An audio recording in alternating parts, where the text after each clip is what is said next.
তত্ত্বগান কথাটাই আসছে কিন্তু মূলত এই ধারা থেকেই।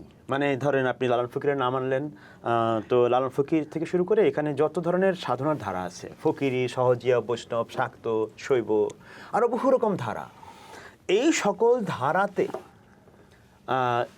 তত্ত্ব মানে থিওরি, বা তত্ত্ব বলতে থিওরি বোঝায় না, কিন্তু আপাতত আমাদের আলাপের জন্য বোঝাচ্ছি, জিজ্ঞাসা, দর্শন, চিন্তা, জ্ঞানগত প্রশ্ন, বহু রকম জ্ঞানতাত্ত্বিক প্রশ্ন, এইসব কিছুকে যদি আমরা একসঙ্গে বলি তত্ত্ব, তো সেইটা আমাদের এই বাংলা অঞ্চলে বা আরও বহু অঞ্চলের, পৃথিবীর দুনিয়ার আরও অনেক অঞ্চলে উদাহরণ আছে যেখানে সঙ্গীত ছিল চিন্তা করার, যুক্তি দেওয়ার, জ্ঞানতাত্ত্বিক প্রশ্ন তোলার, দার্শনিক প্রশ্ন তোলার একটা মাধ্যম।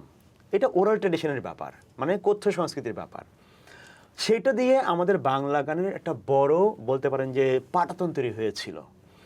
এখন বিশেষ করে ঔপনিবেশিক আধুনিকতার আসার পর আমাদের চিন্তার জগৎ পাল্টাইছে, সঙ্গীতের জগৎ পাল্টাইছে, আর্টের ফর্ম পাল্টাইছে, কমিউনিটি ভেঙে গেছে, নতুন রকম কমিউনিটি তৈরি হচ্ছে। এইরকম একটা অবস্থায় তত্ত্বগান করাটা আদৌ যায় কি না?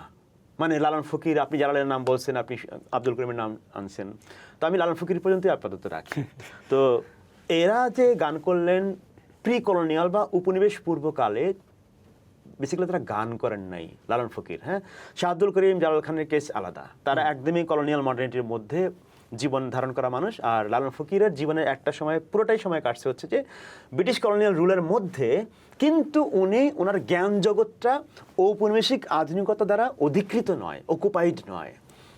ওই রকম একটা নন মডার্ন এবং নন কলোনিয়াল বা অআধুনিক বা অনাধুনিক এবং উপনিবেশ পূর্ব জ্ঞানের যে অবস্থা, সেইখান থেকে উনি সঙ্গীত করছেন। উনি আমাদের মতন শিল্পী নন।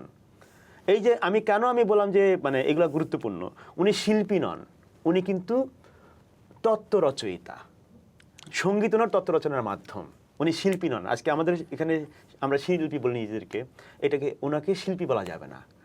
ওনাদেরকে আমরা যেখানে বলা হয় পদ রচয়িতা, হ্যাঁ, এইগুলো বলা হয়, মহৎ বলা হয়, মহতের পদ, এইগুলা পুরো অন্য কনসেপ্ট। এই কনসেপ্টের সঙ্গে আমাদের এই এখনকার বেশিরভাগ মানুষের পরিচয় নাই। তো সেইখান থেকে ওই ধারার যে প্রি কলোনিয়াল নন মডার্ন সময়ে জ্ঞান চর্চার মাধ্যম হিসেবে গান যে ব্যবহার হইতো, আমাদের এই কালে এবং আমাদের এই সময়ের কনটেক্সটে, এই সমাজের কনটেক্সটে এক ধরনের, যেহেতু আমি ঔপনিবেশিক আধুনিকতা বা ঔপনিবেশিক বর্ণবাদী আধুনিকতার ব্যাপারে আমার একটা ক্রিটিক্যাল অবস্থান আছে দার্শনিকভাবে, জ্ঞানগতভাবে, সেই ক্রিটিক্যাল অবস্থান থেকে আমাদের সময়ের কোনো তত্ত্বগান হতে পারে কি না, যেটা আমাদের সুরের ট্র্যাডিশনের, যেটা আমাদের কবিতার ট্র্যাডিশনের মধ্যেকার জিনিস, যেটা আমাদের সুরের এবং সঙ্গীতের ট্র্যাডিশনের মধ্যেকার জিনিস, সেটাকে আমাদের সময়ে বসে আমাদের সময়ের দার্শনিক প্রশ্ন, জ্ঞানতাত্ত্বিক প্রশ্ন, তত্ত্বগত প্রশ্নগুলোকে ডিল করার মতন গান হওয়া সম্ভব কি না, এই ছিল আমার পরীক্ষা নিরীক্ষা। সেখান থেকে আমি আমার তত্ত্বগানগুলো করছি, এবং এটা অবশ্যই পলিটিক্যাল, হাইলি ফিলসফিক্যাল তত্ত্বগান। এই কারণে তত্ত্বগান, যেটার মধ্যে গভীর দার্শনিক এবং সামাজিক রাজনৈতিক কথাবার্তা থাকে।